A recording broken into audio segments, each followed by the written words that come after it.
తెలంగాణ కాంగ్రెస్ ఇచ్చినా, కాంగ్రెస్ పోరాటం చేసినా ప్రజలు మీకు అవకాశం ఇచ్చారు 10 సంవత్సరాలు.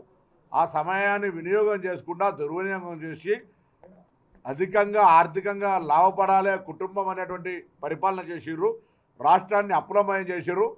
కంపెనీ లాస్, డైరెక్టర్స్ రిచ్ అన్నట్టుగా మీరేమో రాష్ట్ర ప్రభుత్వం లాస్లో ఉంది. దాన్ని పరిపాలించిన వీళ్ళేమో కోటీశ్వరులైనరు. ఇది ప్రజలు గమనిస్తూ ఉన్నారు. తప్పకుండా వీటన్నింటిని అధిగమిస్తాం. ఎందరు శత్రువులు, ఎందరు ప్రతిపక్ష బాధ్యతను వదిలి శత్రు దేశాలుగా సొంత రాష్ట్రంనే నష్టం చేయాలని ప్రయత్నం చేస్తున్నటువంటి వాళ్ళు కుట్రలు తిప్పికొడతాం. పక్క రాష్ట్రాల్లో ఏదైనా రాష్ట్ర సమస్య వస్తే అన్ని రాజకీయాలకు అతీతంగా పార్టీలన్నీ కలిసి వస్తాయి.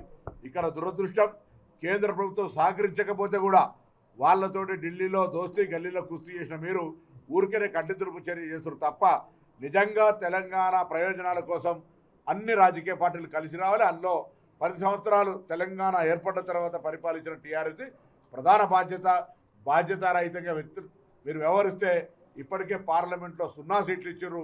ప్రజలు రాబోయే కాలం లోపల మిమ్మల్ని పూర్తిగా కనుమరుగు చేస్తారనే మాట కూడా ఈ సందర్భంగా తెలియజేస్తాను.